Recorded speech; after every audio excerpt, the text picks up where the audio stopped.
My name is Madison. I'm in my mid 30s, and for most of my adult life, I've been known as the reliable one, the calm presence in rooms where decisions were made loudly by other people. I work in a professional environment where precision matters, where words are weighed, and where the appearance of harmony is often mistaken for integrity. People tend to describe me as steady, thoughtful, even easy to work with. What they usually mean is that I don't demand the spotlight, and I don't raise my voice to be seen. If I'm honest, I've spent years being underestimated because I don't perform urgency or dominance the way some people expect. I don't interrupt. I listen. I document. I finish what I'm given and hand it back quietly polished.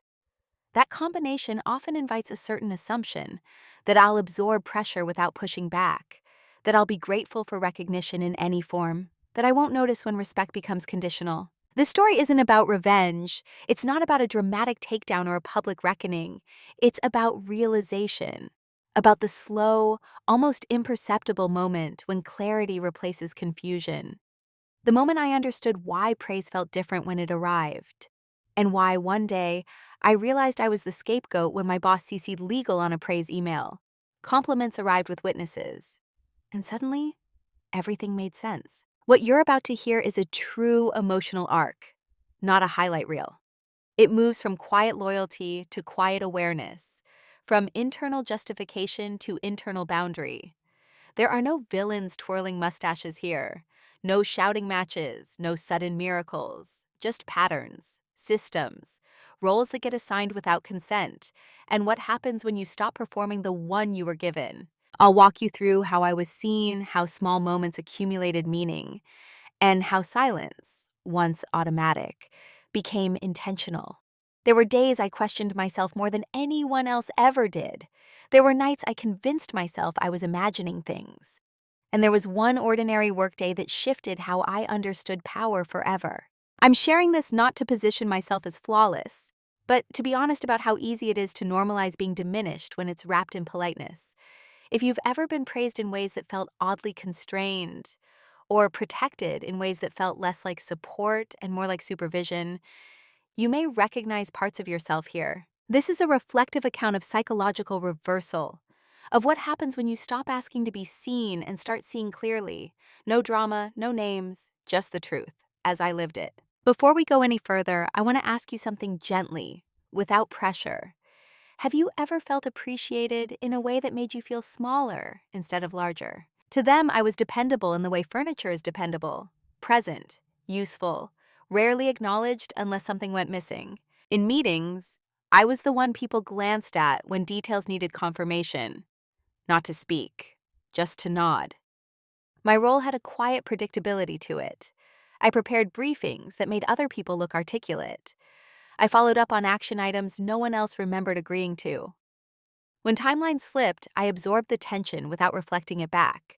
That steadiness became my defining feature. I don't say this with bitterness. At the time, I believed reliability was a form of influence. I thought consistency would eventually translate into trust, and trust into voice. So I didn't correct people when they summarized my work without naming me. I didn't interrupt when decisions were made on the back of analysis I had done. I told myself this was what professionalism looked like. My boss described me as solid. That word came up often. Solid, safe, low risk. In performance reviews, it sounded like praise. In practice, it placed me somewhere specific, useful but interchangeable. I was included early for groundwork and late for execution, but rarely in the middle where direction was set.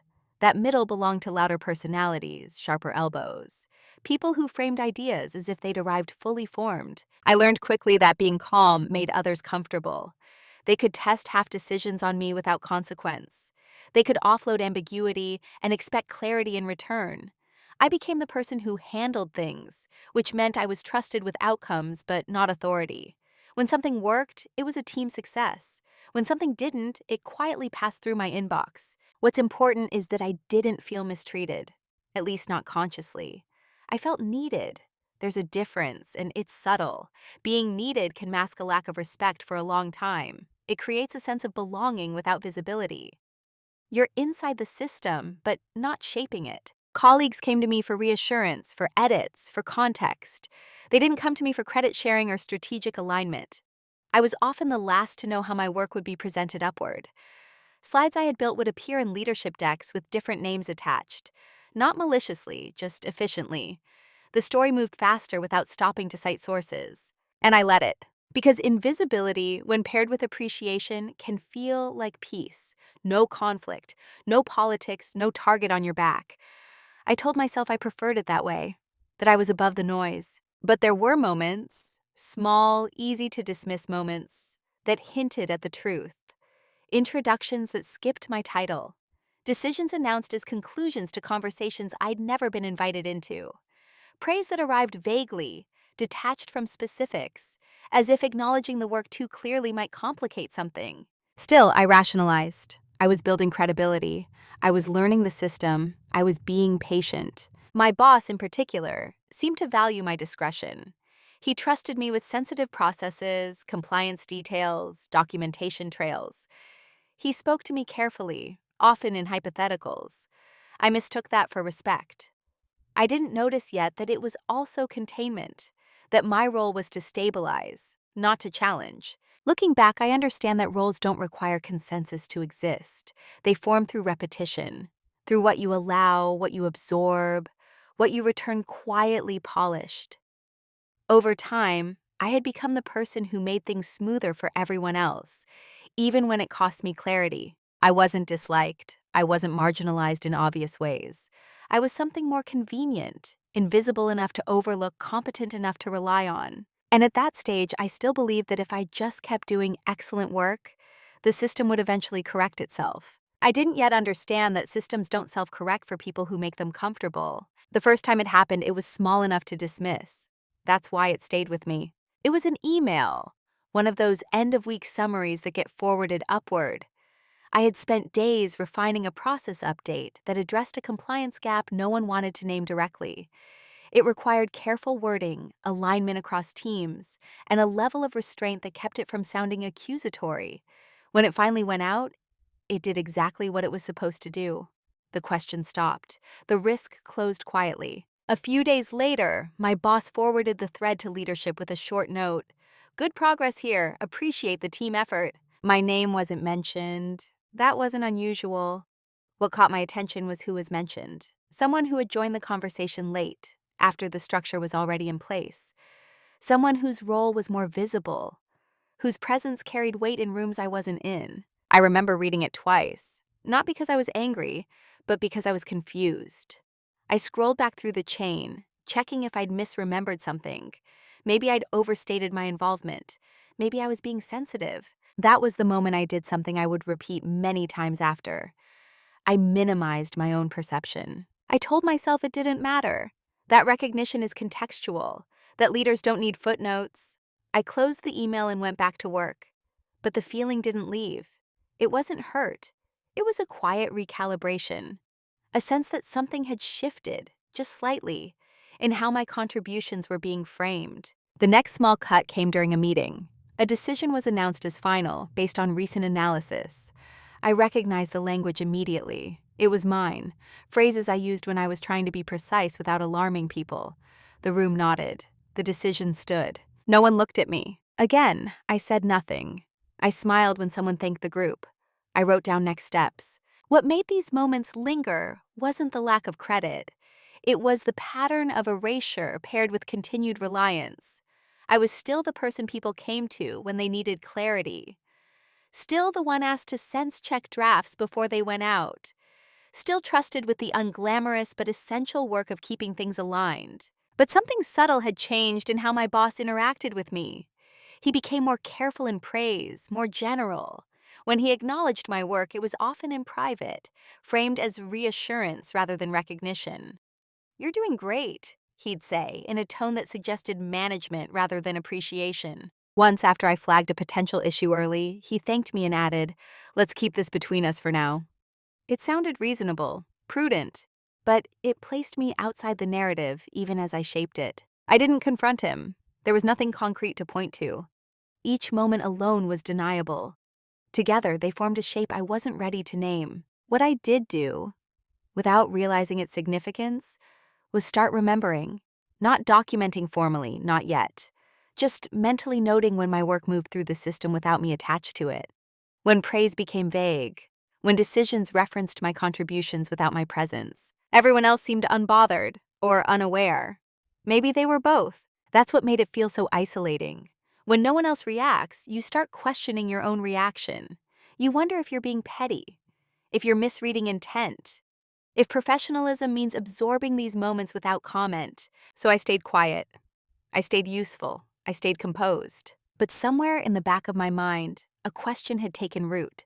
Not loud enough to demand an answer, but persistent enough to stay. Why did it feel like I was being thanked and hidden at the same time? Once you've explained something away a few times, it becomes easier to keep doing it. That's how normalization works.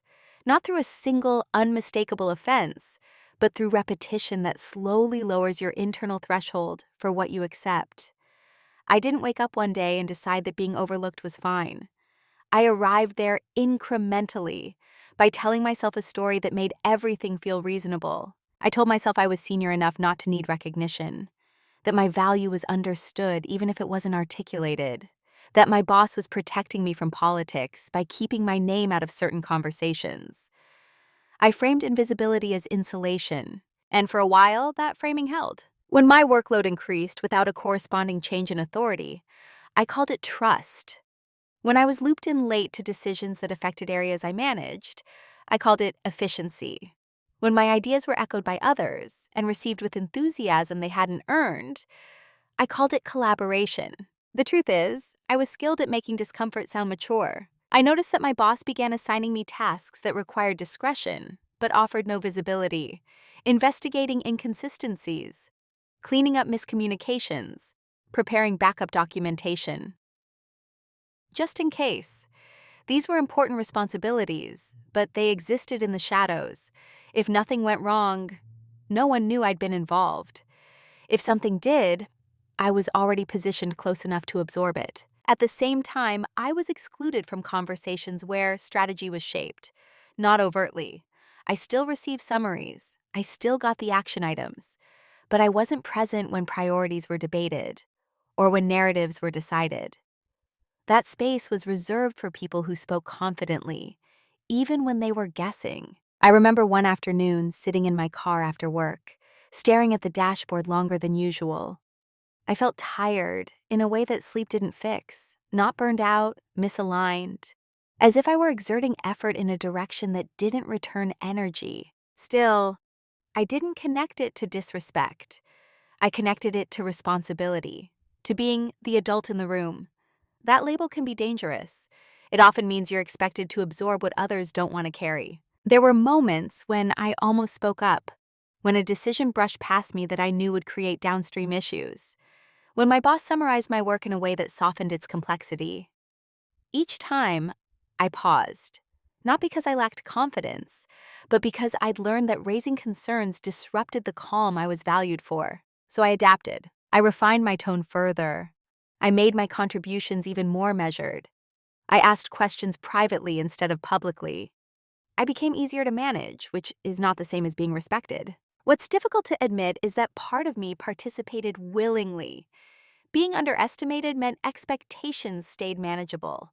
I wasn't scrutinized the way louder colleagues were. I wasn't challenged in meetings. I had autonomy, as long as I stayed within the role I'd been assigned. And that role was clear, even if it was never stated: stabilize, support, disappear. The problem with disappearing is that it doesn't stop at visibility. Over time, it erodes self-trust. You begin to doubt your instincts because you rarely test them aloud. You internalize the idea that your perspective is supplemental, not central. I started editing myself before anyone else could. I softened language, I removed strong recommendations. I presented options instead of conclusions. That restraint was praised as professionalism, but it came at a cost.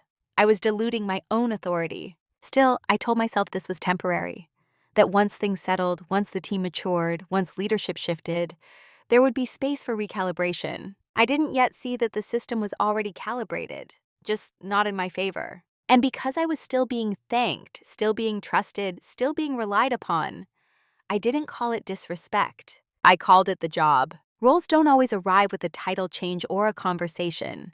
Sometimes they arrive as an expectation that everyone shares except you. I realized this gradually, through contrast, through watching how others were treated when they pushed back, how their resistance was framed as leadership, while my restraint was framed as cooperation, through noticing that when I raised concerns, they were received as cautions, not insights, useful but not directional. The role I'd been assigned was clear once I stopped resisting the thought.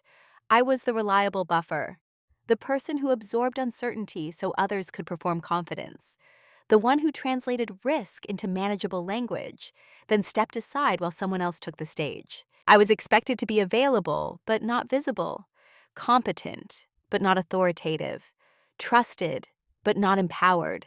And the most unsettling part was how smoothly I played it. My boss reinforced this role subtly. He'd say things like, "You're great at keeping things steady," or, "I can always count on you to handle the details." On the surface, these were compliments. In context, they were boundaries. They defined where my influence was supposed to stop. When leadership needed reassurance, I was brought in. When leadership needed direction, I was not. I remember a planning session where a colleague proposed an approach that I knew, based on months of work, would create complications. I waited for an opening to speak. It never came. The conversation moved quickly, building momentum around an idea that sounded decisive but lacked foundation. After the meeting, my boss stopped by my desk. "You seemed quiet in there," he said lightly. "Anything I should know?" I told him my concerns, calmly, clearly. He listened, nodded, and said, "That's helpful. Let's keep this in mind." The plan moved forward unchanged. In that moment, I understood something I hadn't before. My role wasn't to influence decisions. It was to mitigate their consequences, to be consulted after, not during. That realization didn't make me angry. It made me still. Because once you see the role, you see how consistently it's enforced. I noticed how my calendar filled with operational check-ins, while others attended strategy sessions. How my updates were requested in writing rather than invited into conversation. How my boss positioned himself as the interpreter of my work, filtering it upward in a way that made it safer, smaller. And I noticed how often I was asked to explain decisions I hadn't made, to justify timelines I hadn't set, to manage fallout from choices I'd cautioned against. The role was clear. I was there to make sure nothing broke, not to decide what was built. I don't think my boss consciously assigned this role out of malice. It was convenient. I made things easier. I didn't challenge his authority. I didn't compete for visibility. In systems like that, convenience often masquerades as trust. What surprised me most was how invisible the role was to everyone else, including me, for a long time. I had internalized it as part of my identity, the responsible one, the composed one, the person who didn't need validation. But identity built on omission is fragile. It depends on silence to survive. The moment I named the role internally, something shifted. Not outwardly, not yet. But I stopped telling myself that things would change on their own. I stopped assuming that patience was neutral. I didn't confront anyone. I didn't demand a seat at the table. I simply acknowledged the truth. I was being positioned as reliable, useful, and invisible, and that positioning was stable. And once I accepted that, I could decide what to do with it. The shift didn't come with an argument or an announcement. It came on an ordinary morning, through an email that looked like appreciation. It was sent late in the afternoon, just before most people logged off. A short message from my boss, addressed to me, thanking me for my work on a recent issue that had been resolved cleanly. The tone was warm, specific even. He acknowledged the care I'd taken, the discretion I'd shown. And then I noticed the CC line. Legal was included. At first, I assumed it was a mistake, or a habit. My boss often looped in stakeholders unnecessarily, covering bases, as he liked to say. But as I reread the message, something didn't sit right. The praise wasn't framed as recognition. It was framed as evidence. The language was careful, almost defensive. It read less like gratitude and more like documentation, as if the compliment needed witnesses, as if my competence needed to be on record. Compliments arrived with witnesses. That was the moment the thought surfaced fully formed, without drama. I realized I was the scapegoat when my boss CC'd legal on a praise email. Not because I'd done something wrong, but because the system needed a record of who had handled what, just in case. I didn't feel angry, I felt clear. In that instant, all the previous moments aligned: the private praise, the public vagueness, the careful positioning of my work as supportive rather than directive. I understood that my role wasn't just operational, it was protective. I was being used as a buffer not only for risk, but for accountability. If something went wrong, there would be a trail showing that I'd been involved, that I'd been thanked, that I'd been trusted. It was a quiet form of insurance. I closed the email and sat still for a few minutes. No spiraling, no outrage, just recognition. What shifted wasn't my behavior, it was my interpretation. I stopped asking myself why things felt off. I stopped wondering if I was imagining patterns. I saw the structure clearly for the first time. And once you see a structure, you stop personalizing it. That evening, I went home and didn't open my laptop. I didn't rehearse conversations in my head. I didn't draft responses I'd never send. I just let the realization settle. I wasn't being overlooked by accident. I was being positioned by design. That understanding didn't make me confrontational. It made me deliberate. I knew then that whatever I did next couldn't be reactive. It couldn't be emotional. It had to be aligned with my values, with fairness, with clarity, with self-respect. I didn't want vindication. I wanted accuracy. The next day, I showed up exactly the same. Same tone, same reliability, same calm. But internally, something had closed. The part of me that kept hoping the system would notice me on its own stepped back. In its place was a quieter resolve, to stop offering myself as silent infrastructure without understanding the cost. The shift wasn't visible to anyone else. That was the point. After that day, my silence changed texture. Before, it had been reflexive, a habit shaped by years of smoothing edges and minimizing friction. Now, it was intentional. I wasn't withdrawing, I was observing. I still spoke when asked. I still delivered what I committed to. But I stopped volunteering the extra layer, the anticipatory fixes, the preemptive cautions, the invisible labor that made other people look decisive. I didn't announce this change. I didn't frame it as a boundary.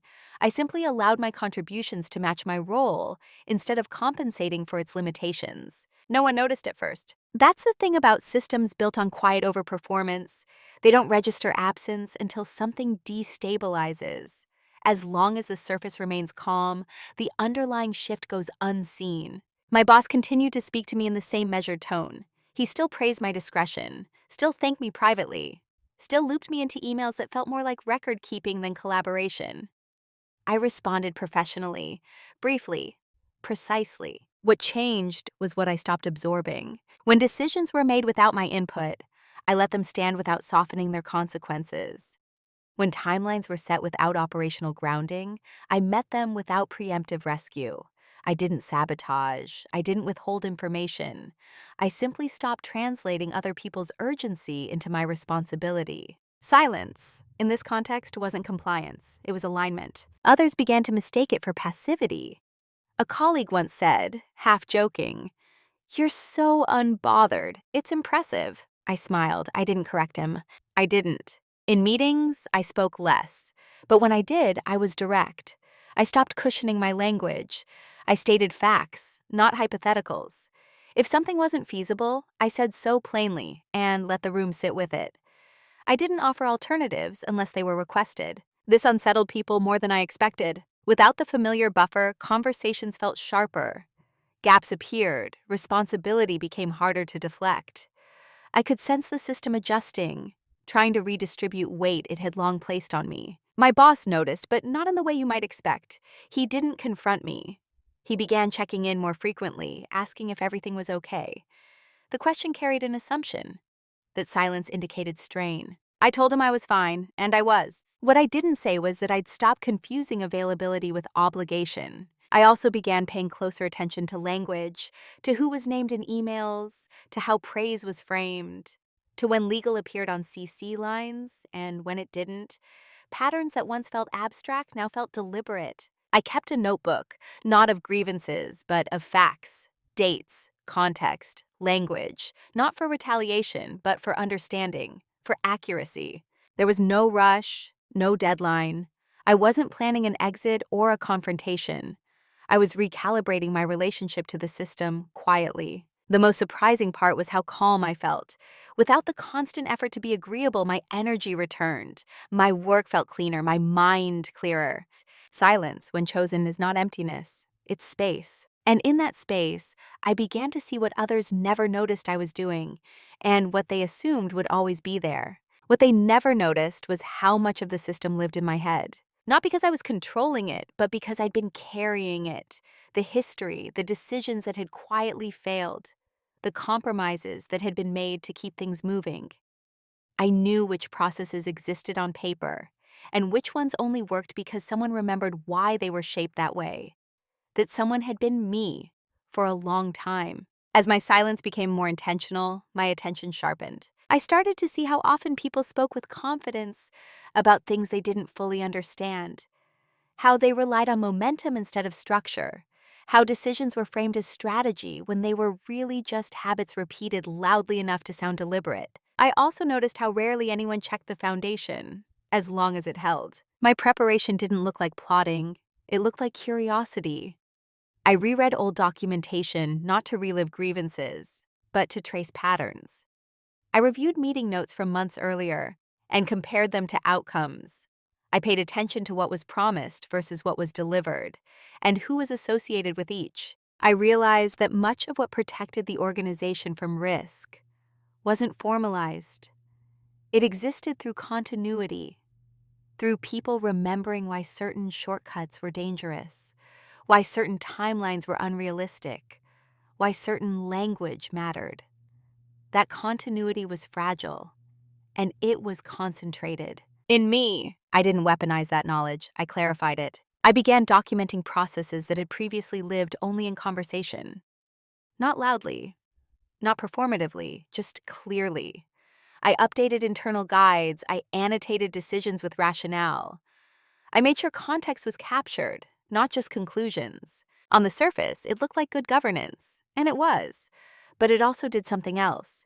It redistributed responsibility. Once things were written down, they no longer belonged to me alone. They became visible, auditable, shared. At the same time, I stopped filling in gaps that weren't mine to fill. When someone asked a vague question, I asked for clarification instead of inferring intent. When a request lacked ownership, I asked who was accountable. These weren't confrontations. They were neutral questions that shifted weight back to where it belonged. People began to feel that shift, even if they couldn't name it. Meetings took longer. Emails became more cautious. Decisions slowed. Not because I was obstructing, but because the invisible acceleration I'd been providing was gone. My boss started looping me into conversations earlier again. Not to give me authority, but to regain efficiency. I noticed how often he framed my involvement as support rather than contribution. Madison can help us think through the details, he'd say, not, Madison has insights. I let that stand. What mattered was not how he framed me, but how the work now functioned without my silent interventions. I also began to notice something else, how often legal appeared when my work was involved. Not consistently, strategically. Certain projects, certain risks, certain narratives. It confirmed what I'd already sensed. My role wasn't just operational, it was protective for others. My presence created plausible diligence. My documentation created plausible compliance. That understanding didn't make me cynical, it made me precise. I stopped assuming good intent where structure suggested something else. I stopped offering emotional interpretations where procedural ones fit better. This wasn't about trust, it was about alignment. Quietly, without announcing it, I was repositioning myself. Not upward, not outward, inward. I was reclaiming my work as mine, not as cushioning for decisions I didn't make. And still no one noticed. They thought the system was the same. They didn't realize they'd been leaning on something that had learned how to stand on its own. The reveal didn't come as a shock. It came as confirmation. By the time I saw it clearly, I'd already been circling the truth for weeks, testing assumptions, checking patterns, removing emotion from the analysis. What surfaced wasn't a secret document or a whispered confession. It was something more mundane and more telling. Alignment. I was reviewing a set of internal communications connected to a past issue, one that had been resolved quietly, but had carried real risk at the time. As I read through the chain, I noticed how consistently my name appeared alongside words like handled, addressed, and managed, while decision-making language belonged to others. It wasn't malicious, it was procedural. The organization had created a narrative where responsibility and authority were separated. Authority moved upward, responsibility moved laterally and downward, and my position sat right in the path of that flow. What struck me most was how intentional the documentation was. Certain emails were careful, certain praise was preserved. What looked like appreciation was also insulation, a record that demonstrated diligence without redistributing power. I realized then that my leverage wasn't dramatic. It wasn't about exposing wrongdoing or making accusations. It was about understanding the architecture of accountability and where I stood within it. I had been placed close enough to risk to absorb it, and far enough from authority to deflect challenge. That clarity was strangely calming. There was no urge to act immediately, no desire to confront or correct the story. I didn't need anyone to admit anything. The truth didn't require acknowledgement to be useful. What mattered was choice. Once I understood how my role functioned in the system, I could decide whether to continue performing it. Not emotionally, but strategically. I reviewed my own documentation practices, what I recorded, how I framed my involvement, where I allowed ambiguity to persist. I saw how often I'd filled in gaps with generosity, assuming shared understanding where none was stated. I began to adjust. I made my contributions explicit, not inflated. I clarified scope. I noted when decisions were made outside my purview. I documented handoffs cleanly, not defensively, accurately. This wasn't about creating a paper trail to protect myself from future blame. It was about aligning the record with reality. The private reveal wasn't that I was being used.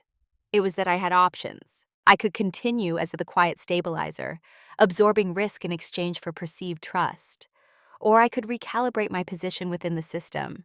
Not by demanding power, but by refusing misalignment. There was no celebration in this realization. No sense of triumph, just clarity. And clarity, I learned, is a form of leverage all its own. I didn't know yet what I would choose, but I knew I wouldn't unknow what I'd seen. And that made all the difference. The decision didn't announce itself as a crossroads. There was no dramatic moment where everything paused and waited for my answer. It arrived quietly, disguised as routine. I was asked to take on another project, one that sat uncomfortably close to risk, wrapped in careful language about support and oversight. It was framed as trust, as confidence in my judgment, as an opportunity to help the team navigate complexity. I recognized the pattern immediately. Accepting would place me once again between authority and accountability. I would do the work. I would manage the uncertainty. And if something shifted unexpectedly, my involvement would be well documented, my influence less so. Declining outright would raise questions I wasn't ready to answer publicly. It would be interpreted as disengagement or resistance. Not wrong, but incomplete. So I paused. For the first time, I didn't respond immediately. I asked for time to review the scope. I requested clarity on decision rights, escalation paths, and ownership. Neutral questions, professional questions. The answers came back vague. That was the moment the decision crystallized.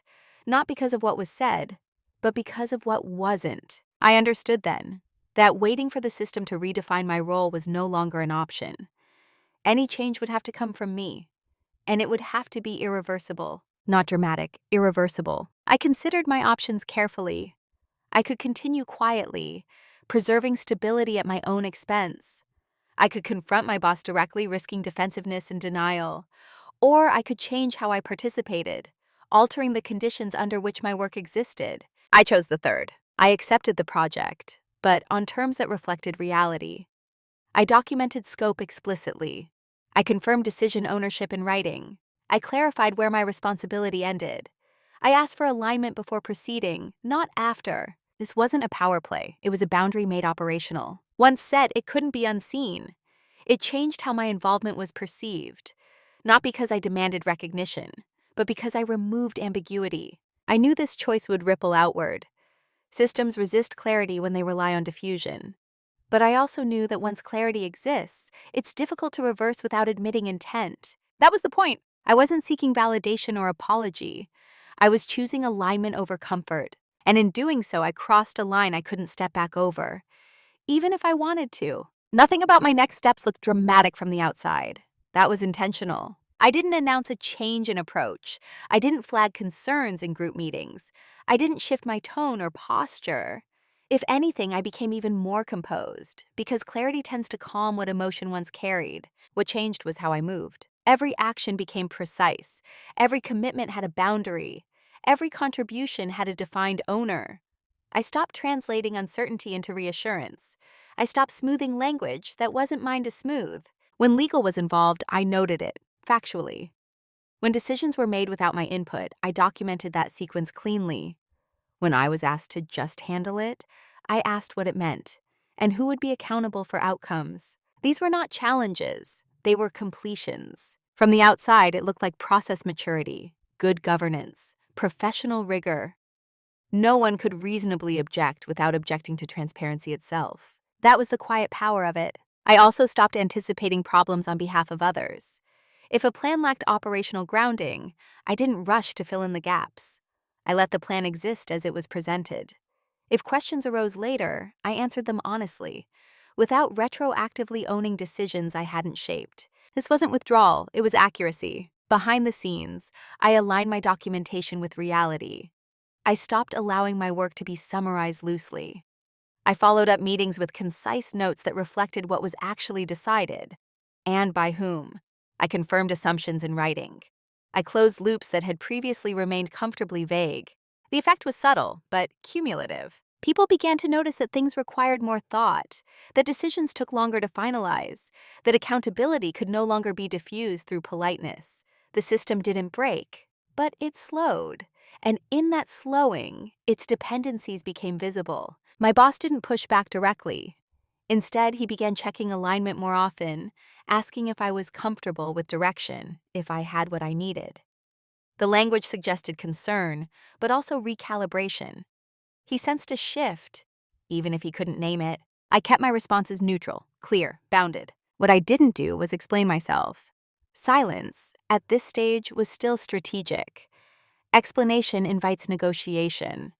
I wasn't negotiating my role, I was redefining it through action. There were moments of tension, small hesitations in meetings, emails that paused mid-thread, a few surprised looks when I declined to take ownership of outcomes tied to decisions made elsewhere. But there was no confrontation, no accusation, no rupture, just a system adjusting to the absence of something it had quietly relied on. And still no one said my name out loud. They didn't need to. The consequences were already in motion. The consequences didn't arrive with alarms. They arrived as pauses, small hesitations in conversations that used to move quickly, emails that sat unanswered longer than usual, meetings that ended without decisions. Not because of disagreement, but because no one quite knew who was supposed to carry what forward. At first, it was subtle enough to attribute to timing, a busy quarter, competing priorities, the usual explanations that smooth over structural strain. But the pattern grew harder to ignore, not just for me, but for everyone. The system had been calibrated around a quiet assumption that ambiguity would be absorbed somewhere, that someone would translate intent into execution, that risk would be managed without being named too loudly, that someone had been me. Without that silent correction, plans began to show their seams. A proposal moved ahead without operational vetting and stalled midstream. A timeline approved optimistically began slipping within weeks. A stakeholder asked a question no one could answer cleanly because the context had lived in conversation, not documentation. When those moments surfaced, people didn't look at me immediately. That was telling. They assumed the system would self-correct the way it always had. But it didn't. Instead, responsibility began to feel heavier. People started copying more colleagues on emails, not out of collaboration, but caution. Legal appeared more frequently and less strategically. Leadership asked for updates that couldn't be summarized neatly because the underlying clarity wasn't there. I watched this without satisfaction, without judgment, just attention. What struck me most was how confused everyone seemed. Not angry, not accusatory, just unsettled. As if the floor they'd been standing on had shifted a few inches, and they couldn't quite regain balance. My boss felt it too. He became more present in my work, but not more directive. He asked more questions about process, about coverage, about whether things were fully handled. The phrasing was familiar. What had changed was the urgency behind it. He was used to outcomes arriving quietly resolved. Now, issues lingered just long enough to be noticed. Once, in a leadership meeting I attended as an observer, a delay was raised. A decision that should have been straightforward had stalled. The room searched for an explanation that didn't implicate anyone directly. "I thought that was already taken care of," someone said. There was a pause. No one responded. I didn't fill it. That silence was different from the ones I'd held before. It wasn't protective. It wasn't accommodating. It simply reflected reality. Eventually, the conversation moved on, but the discomfort stayed. I could feel it in the way people avoided eye contact, in the way notes were taken more aggressively, as if writing things down might substitute for understanding them. Afterward, my boss pulled me aside. "Have you noticed things slowing down?" he asked casually. "Yes," I said. No elaboration, no justification. He nodded, as if confirming something he'd already suspected. But he didn't ask me to fix it, not directly. Instead, he began to ask questions framed as concern. "Are you feeling supported? Is your workload manageable? Is there anything you need from me?" They were reasonable questions, but they weren't the right ones. What he was really asking, without saying it, was whether I would resume the role I'd been playing, whether the invisible infrastructure would come back online. I didn't say no. I also didn't say yes. I answered narrowly, accurately. My workload is clear. My responsibilities are well defined. I have what I need to do my job. Each response closed a door gently. Meanwhile, the consequences continued to ripple outward. Colleagues began double-checking decisions that would previously have passed without friction. Meetings grew more cautious. Language became more precise, not out of maturity, but necessity. People were no longer certain someone else would catch what they missed. One afternoon, I received an email asking me to take a quick look at a document before it went out. The tone was familiar, the expectation implicit. I reviewed it, I returned it with comments, but I didn't rewrite it. I didn't restructure the argument. I didn't smooth the edges. I pointed out what was unclear, what needed ownership, what assumptions were unstated. The response came back slower than usual, shorter. "Thanks, we'll take it from here." They did. The document went out mostly unchanged. A week later, questions came back, the same ones I'd flagged. This time, they weren't directed at me. That's when I understood that the consequences weren't punitive. They weren't targeted. They were structural. When you remove a hidden support, the weight doesn't disappear. It redistributes. People began feeling exposed in ways they hadn't before. Not because I'd done anything to them, but because the system no longer absorbed their uncertainty silently. And with that exposure came anxiety. I saw it in the way people sought reassurance from authority, in how leadership leaned more heavily on legal, in how accountability became something to avoid rather than own. At one point, a colleague said to me, almost offhandedly, "It feels like things are harder lately." I nodded. "They're clearer," I said. She looked at me for a moment as if considering something, then she changed the subject. What I didn't expect was how isolating this phase would feel. Not because I was excluded, but because I was no longer needed in the way I'd been before. The quiet requests dried up. The late-night clarifications stopped. The unspoken expectation that I would just handle it faded. In its place was something less comfortable, but more honest, defined responsibility. I wasn't praised for this shift. I wasn't blamed either. My name simply appeared less often as a stabilizing force, and more often as a point of reference. Madison flagged this earlier. Madison asked for clarification here. Madison documented that risk. The language had changed, not to celebrate me, but to acknowledge reality. That was enough. My boss, sensing the change had gone far enough to be felt, tried once more to smooth things over. He suggested we reset expectations and rebuild momentum. I agreed to the conversation, but I didn't volunteer to rebuild anything that hadn't been mine to carry alone. The consequences had begun, and they weren't explosive or cruel. They were simply honest. By the time they realized something was wrong, they were already asking the wrong questions. The initial response wasn't accountability, it was urgency. A sudden push to tighten alignment, to streamline communication, to get back to how things used to run. The language was telling. It assumed a temporary disruption, not a structural shift. They believed the system could be reset by speed. Meetings multiplied. Check-ins appeared on calendars with little context. Leadership asked for assurances, quick summaries, simplified dashboards, confidence without complication. The discomfort that had been growing quietly now wanted resolution, not understanding. My boss leaned into this urgency. He began to speak more decisively, more often. He offered solutions before questions were fully formed.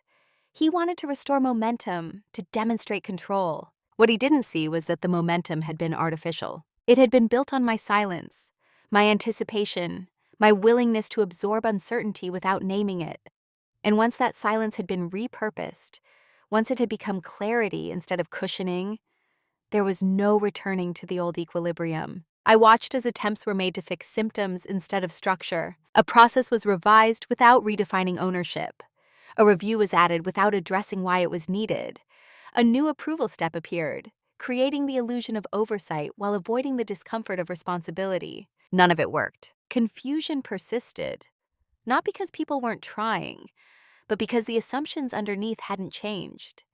They were still operating as if someone else would resolve the friction. At one point, my boss asked me directly, "What do you think we should do to get things back on track?" It was the closest he'd come to acknowledging my influence. I paused before answering, not to perform restraint, but to choose accuracy. "I think we need to be clear about who decides what," I said, "and what happens when decisions are made without that clarity." He nodded quickly, too quickly. "Right," he said. "That's what I mean. We just need to tighten things up." But tightening wasn't the issue. Alignment was. I could see the frustration beginning to surface, not as anger, but as anxiety. When systems rely on unspoken labor, the loss of that labor feels like chaos, even when nothing is actually broken. People began to reach out to me more directly again, not with questions, but with uncertainty. "Do you know what's happening with this? Have you heard anything about that? Is someone handling this?" I answered honestly. Sometimes the answer was no. Those answers landed heavier than explanations ever had. There was a moment, brief but telling, when my boss attempted to reframe my role. He suggested I take a more central position in coordination efforts to help things settle. The offer sounded generous. It wasn't. It was an attempt to restore function without redefining authority, to place me back in the familiar space between decision and consequence. I declined carefully. "I'm happy to support where my role is clear," I said, "but I don't think adding another layer will solve the underlying issue." He looked at me for a moment longer than usual, not defensive, not angry, uncertain. That was when I knew it was too late to fix things the old way, not because I was unwilling to help, but because the system had already been exposed. Everyone had felt the absence. Everyone had adjusted, even if they didn't yet understand how. You can't return to an unexamined structure once it's been examined. What they were experiencing wasn't dysfunction, it was transparency without training, accountability without rehearsal, and no amount of urgency could undo that. The panic didn't escalate into chaos. It settled into discomfort, a recognition that something fundamental had shifted, and that the tools they'd used before no longer worked. For me, the clarity remained steady. I wasn't waiting for resolution. I wasn't hoping for acknowledgement. I was watching a system learn, slowly, reluctantly, that what it had relied on was not a role, but a person who had quietly stepped out of alignment, and there was no way to ask her back without changing the terms. The confrontation, when it finally happened, didn't feel like a confrontation at all. It was scheduled as a one-on-one, no agenda attached, just a calendar invite from my boss with a neutral title, "Check-in." I arrived on time. So did he. The door closed softly behind us. For a moment, we talked about surface things, workload, timelines, the general pace of the quarter. It felt like a return to familiar rhythm, and I could sense his hope that this conversation would smooth whatever had been fraying. Then he paused. "I've noticed you've been a bit different lately," he said carefully. "More contained." I didn't correct his language, I let it sit. "I want to make sure we're aligned," he continued. "You've always been someone I could rely on." There it was. Not an accusation, not a complaint, an appeal. I took a breath, not because I was nervous, but because I wanted my words to land accurately. "I'm still reliable," I said. "I'm just clearer." He frowned slightly, as if trying to locate the difference. "I've realized that some of the ways I've been working made it easier for decisions to move forward without enough clarity around ownership," I continued. "I'm adjusting that." There was no heat in my voice, no edge, just fact. He leaned back in his chair. "I didn't realize you felt that way." "I don't feel a way about it," I said. I noticed a pattern. That seemed to surprise him more than anything else. He asked if there was something he should have done differently. The question sounded sincere, but it was framed in the past tense, as if the issue were already closed. I think it's less about what's been done, I said, and more about how things are defined going forward. Silence followed, not uncomfortable, thoughtful. He nodded slowly. I see, he said. I guess I assumed you were comfortable in your role. I was comfortable being effective, I replied. Those aren't always the same thing. That landed. He didn't apologize. I didn't ask him to. Apologies would have centered emotion. This conversation wasn't about emotion. It was about structure. We talked about responsibilities, about decision rights, about how information flowed. It was the most direct conversation we'd had in years.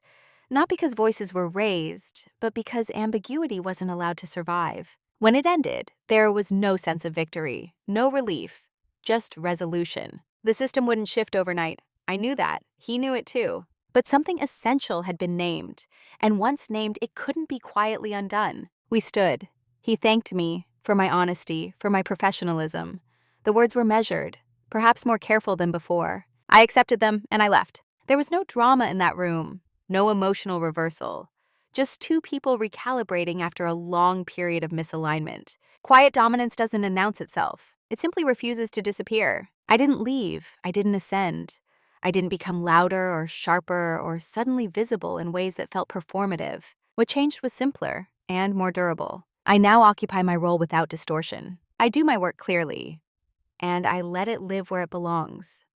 I speak when my perspective is relevant, and I don't soften it to protect comfort. I listen without disappearing.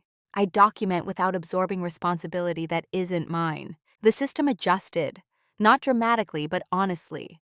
Some things slowed. Some people grew. Some dynamics never returned to what they were before. That's the cost of clarity. My boss treats me differently now. Not deferentially, not defensively, more precisely. Our interactions are defined, bounded, respectful. He no longer assumes my silence means consent. He asks instead of presuming. That shift didn't come from confrontation. It came from consistency. What surprised me most was how much lighter I felt. Not because things were easier, but because they were accurate. I wasn't carrying unspoken expectations anymore. I wasn't filling in emotional or operational gaps without acknowledgement. I stopped mistaking peace for absence of friction. There are still moments when the old patterns try to resurface. A vague request, a suggestion that I just handle something. When that happens, I respond with questions, with scope, with clarity. And the moment passes. I also see myself differently now. I no longer measure my value by how smooth things feel around me. I don't confuse being needed with being respected. I don't trade visibility for safety. Quiet dominance, I've learned, isn't about control. It's about self-definition. I don't perform patience anymore. I practice alignment, and that alignment extends beyond work, into how I speak, how I listen, how I choose where to invest effort. I'm more selective, not out of resentment, but out of self-trust. I still believe in fairness. I still value collaboration. But I understand now that fairness without boundaries becomes erasure. Who I am now is someone who can be calm without being compliant, useful without being invisible, present without being absorbed. That identity didn't require anyone else to change first. It required me to stop disappearing. There's a temptation, when telling a story like this, to end it with a clear win. A promotion, a resignation, a public acknowledgement that rewrites the past. That isn't what happened. What happened was quieter and more instructive. No one was punished. No one was exposed. The system didn't collapse, and it didn't suddenly become fair. What changed was the alignment between who I was and how I participated. And that changed everything that mattered. For a long time, I believed that doing excellent work in silence was a form of integrity. That if I stayed calm, generous, and reliable, the right people would eventually notice. I believed that professionalism meant absorbing discomfort without naming it. But silence isn't always integrity. Sometimes it's just labor no one has had to account for yet. When my boss CC'd legal on a praise email and compliments arrived with witnesses, I finally understood what had been happening. Appreciation had been functioning as documentation, gratitude as insulation. Not intentionally cruel, but structurally convenient. And the moment I saw that clearly, I stopped needing it to feel different. The moral of this story isn't speak up louder or demand your worth. those responses still sent a reaction. This story is about something subtler, choosing accuracy over accommodation. When you stop absorbing what isn't yours to carry, systems are forced to become honest. They either adapt or they reveal themselves. Both outcomes are information. Quiet dominance isn't about winning. It's about refusing distortion, about letting your work exist without translation, and letting consequences land where they belong. If you've ever felt valued in ways that came with conditions, or praised in ways that felt oddly constrained, this isn't an invitation to confront or retaliate. It's an invitation to observe, to ask yourself where you might be filling in gaps that were never assigned to you. Sometimes the most powerful move isn't to be seen, it's to stop disappearing. If this story resonated with you, I'm curious. Have you ever realized that your silence was doing more work than your job description ever acknowledged?